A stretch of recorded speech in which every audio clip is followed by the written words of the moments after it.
Bharatiya Janata party के दिग्गज नेता और कैबिनेट मंत्री कैलाश विजयवर्गीय ने कांग्रेस पर तीखा हमला बोला है। विकसित भारत ग्रामीण विकास मिशन यानी वीबीजी रामजी मिशन को लेकर हुई प्रेस वार्ता में उन्होंने साफ कहा कि कांग्रेस को राम के नाम से ही चिढ़ है। विजयवर्गीय ने तंज कसा कि जिनके राज में परिवार के नाम पर सैकड़ों योजनाएं चलती थी, उन्हें अब रामजी शब्द से आपत्ति हो रही है। विजयवर्गीय ने कांग्रेस के दौर की योजनाओं को भ्रष्टाचार का अड्डा बताया। उन्होंने कहा कि मनरेगा में 11.5 लाख करोड़ खर्च होने के बाद भी धरातल पर कुछ नहीं दिखता। अब नए मिशन में जियो टैगिंग, बायोमेट्रिक हाजिरी और सैटेलाइट मॉनिटरिंग जैसी तकनीक का इस्तेमाल होगा ताकि भ्रष्टाचार की जड़ें काटी जा सकें। मंत्री ने दावा किया कि अब हर जिले में लोकपाल होगा, हर हफ्ते भुगतान होगा और फर्जी जॉब कार्ड का खेल पूरी तरह खत्म हो जाएगा। कांग्रेस को अध्ययन करने की आदत डालनी चाहिए। राम के नाम से इनकी आंखें खुल जाती हैं। हमने पारदर्शिता के लिए बायोमेट्रिक और जियो टैगिंग को अनिवार्य कर दिया। मोदी सरकार में 25 करोड़ लोग गरीबी से बाहर निकले हैं और आजीविका मिशन के जरिए गांधी जी की असल भावना को हम पूरा कर रहे हैं। मध्य प्रदेश से सूर्यकांत पांचाली की ब्यूरो रिपोर्ट। धन्यवाद सुमित जी।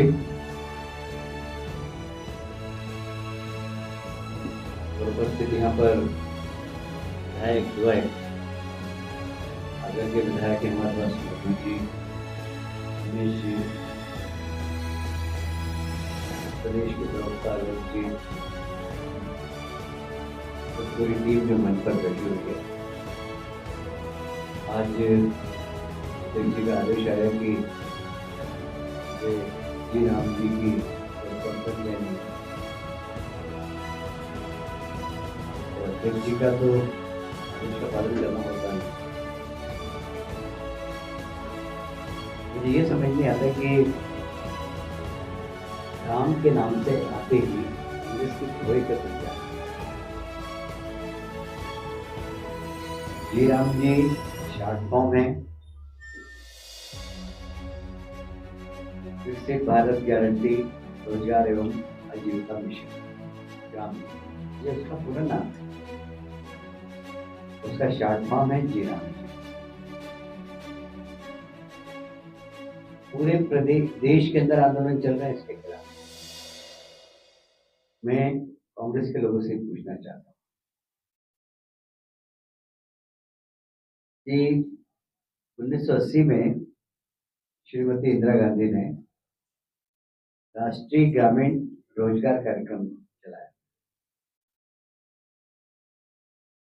राजीव इंदिरा जी चली गई, उसके बाद राजीव जी आया, उन्होंने उसका जवाहर रोजगार योजना नाम कर दिया।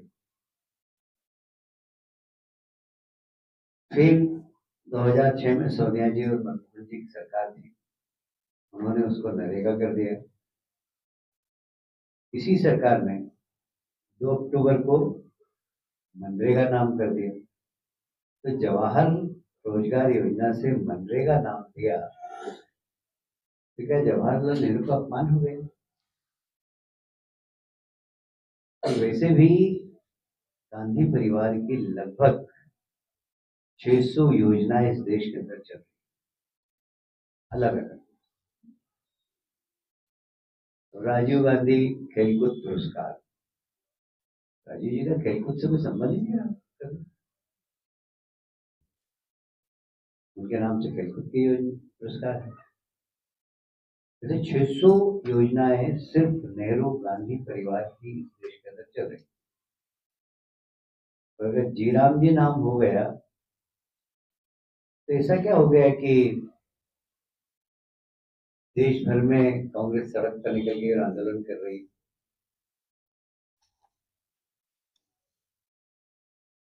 मुझे याद है इंदिरा आवास योजना पहले, और बड़ी मुश्किल से जो गांव के प्रतिनिधि हैं वो जानते हैं, एकाध गांव में एकाध कोई कुटिया मिल जाती थी तो सरपंच इसको दूं मैं, इस चक्कर में पड़ा जाता था। अब इंदिरा आवास योजना थी, 2005 में ग्रामीण विद्युतीकरण योजना थी, उसका राजीव गांधी ग्राम विद्युतीकरण नाम रखा। ऐसे कई पुरस्कार हैं, कई योजनाएं हैं जिसका नाम गांधी परिवार के नाम से रखा गया है। अभी राम जी का नाम रख दिया और उसमें बहुत सारे सुधार किए गए।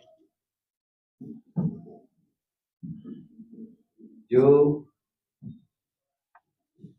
जी राम जी है, तो अध्ययन तो करते पहले, अध्ययन ही नहीं किया, बिना अध्ययन के उसका विरोध करना चालू कर दिया। अरे कितना, देखिए परिस्थिति और काल के अनुसार कानून बदले जाते हैं।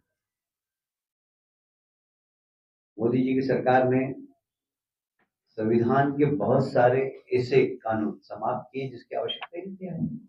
और उस समय परिस्थितियां, उस समय ऐसा काल था, वो कानून जरूरी थे, आज आवश्यकता ही नहीं।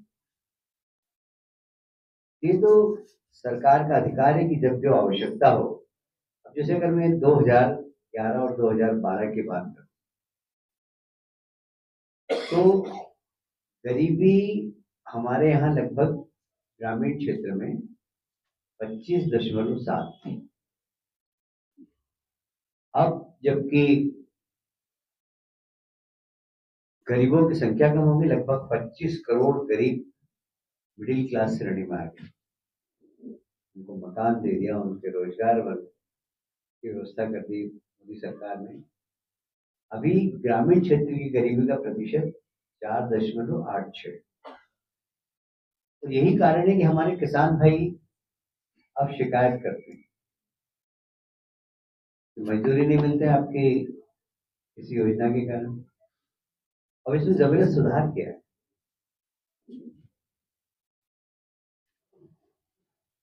मैं आगे बताऊंगा आपको। ग्रामीण क्षेत्र में कनेक्टिविटी बढ़ी है, सड़कें बनी है, बिजली की स्थिति ठीक हुई है, उससे लोगों को रोजगार मिला है।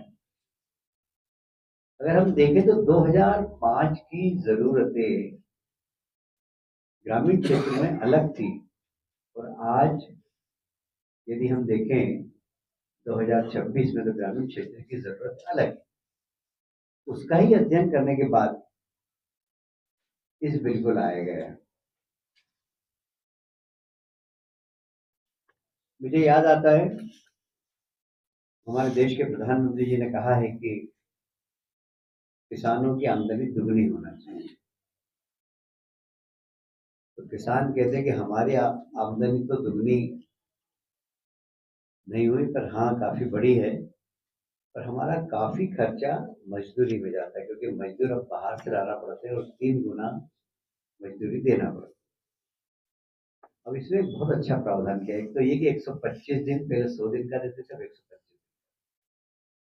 दूसरा, राज्य सरकार को यह अधिकार है कि वह कभी भी इस योजना को रोक सकती है। इस समय ग्रामीण क्षेत्र में मजदूरों की आवश्यकता है, उस समय राज्य सरकार इसको रोक देगी कि अभी फसल कट रही है, ग्रामीण क्षेत्र में मजदूर चाहिए, ये स्कीम बंद रहेगी। इसके लिए शरद पवार जी ने भी एक चिट्ठी लिखी थी, और चिदम्बरम जी ने भी कहा था कि इसके ऊपर विचार करना चाहिए सरकार को। अच्छा सुझाव, सरकार ने विचार किया। भले कोई भी कहे, विपक्ष भी कहे, और कोई अच्छा सुझाव दे, तो मोदी जी की सरकार ने मान लिया कि हाँ, किसानों को मजदूरों जिस समय आवश्यकता है उस समय मजदूर उपलब्ध हो जाए। तो उस समय राज्य सरकार कलेक्टर को ये अधिकार दे देगी। जैसे आलू का सीजन आया हमारे क्षेत्र के अंदर, महू के आसपास आलू काफी हो, आलू के सीजन में वहां पर जी राम जी को बंद कर देंगे, रोक देंगे थोड़ी देर के लिए। जब तक आलू की खेती हुई, उसको वापस चालू कर देंगे। गेहूं कटने का समय आया, उस समय जी राम जी को रोक देंगे, कलेक्टर को ये अधिकार शासन दे देगी। ये बहुत बड़ा एक क्रांतिकारी परिवर्तन है। इस वर्ष भर नहीं, जब आवश्यकता होगी जब इस योजना को राज्य सरकार से अनुमति के लेकर रोका जा सकता है और किसान भाइयों को मजदूरी मिलेगी। ये पूरे बिल की कल्पना जो हमारे देश के यशस्वी प्रधानमंत्री नरेंद्र मोदी जी कहते हैं कि जब स्वतंत्रता के 100 वर्ष पूरे हो तो भारत सबसे विकसित राष्ट्र हो, उसको ध्यान में रख के 2047 को ध्यान में रख के इस बिल को बनाया गया।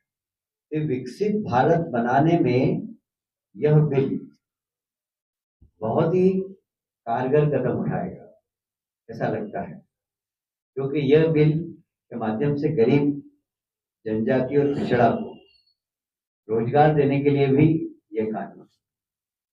अब इसमें एक शब्द जुड़ा है आजीविका। अभी तक सिर्फ रोजगार ही, रोजगार के साथ आजीविका के लिए भी काम कर सकते। जैसे मैं उदाहरण बताऊं आपको कि सेल्फ हेल्प ग्रुप है, वो महिलाओं को अगर शेड बनाना हो तो आज उनको शेड बनाने में बहुत पैसे लगते हैं। कलेक्टर चाहेगा उसके मजदूर वहां पर लग जाए तो मटेरियल का पैसा लगेगा और सेल्फ हेल्प ग्रुप को शेड बना हुआ मिल जाएगा और सेल्फ हेल्प ग्रुप वहां पे लोगों को रोजगार दे। और इसलिए आजीविका मिशन के लिए भी यह बिल ग्रामीण क्षेत्र में बड़ी महत्वपूर्ण भूमिका अदा करेगा। मेरा तो ऐसा मानना है यह बिल में भले महात्मा गांधी जी का नाम नहीं हो, पर जिनने महात्मा गांधी को पढ़ा है उन्होंने ग्रामीण रोजगार की बात कही थी, उनकी भावनाओं के अनुरूप ये सिर्फ रोजगार नहीं, टेम्परेरी रोजगार नहीं, वर्ष भर की आजीविका से हमारा ग्रामीण मजदूर जुड़े।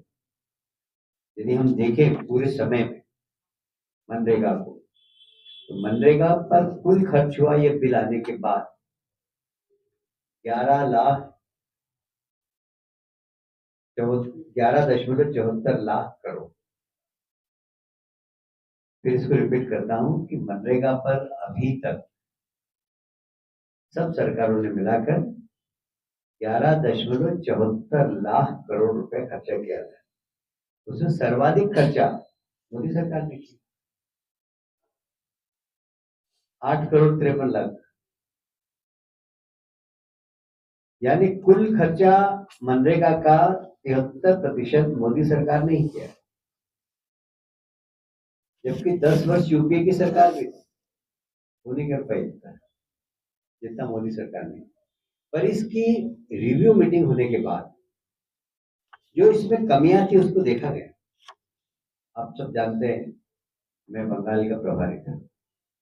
बंगाल में इसमें इतने घपले होते थे कि एक वर्ष में गड्ढा खोदा, दूसरे वर्ष में गड्ढा भर दिया, न गड्ढा खुदता था न गड्ढा भर, लोगों का पेमेंट। एक वर्ष में तालाब खुदा, दूसरे वर्ष में तालाब बह गया, न तालाब बनता था। आप जानते हैं कि वहां सीबीआई और ईडी जांच नहीं कर सकती है, ये गरीब गुरबा विभाग का जांच है। और इसलिए कुछ संशोधन इस प्रकार के किए गए कि मशीन से काम नहीं हो, मजदूर को पहले 5 साल में रिन्यू करवाना पड़ता था उसका जॉब कार्ड, अब 3 साल में करना पड़ेगा। अभी इसमें जांच के दौरान अनेक राज्यों में ये देखा गया कि मजदूर पिछले 5 साल से बाहर है, उसके जॉब कार्ड में पैसा निकल रहा है। ये अनियमितता थी, ये शासकीय धन का दुरुपयोग था। इसको रोकने के लिए यह बिल लाया गया है और इसमें फायदा है मजदूरों को। 100 से 125 दिन कर दिए। 125 दिन तो जी राम जी से रोजगार प्राप्त कर सकते और बाकी समय किसान खेती में भी जाकर अपना रोजगार प्राप्त कर सकते। इसलिए ग्रामीण क्षेत्र में जो बेरोजगार है उन रोजगारों को काम देने के लिए ये कानून बहुत महत्वपूर्ण है।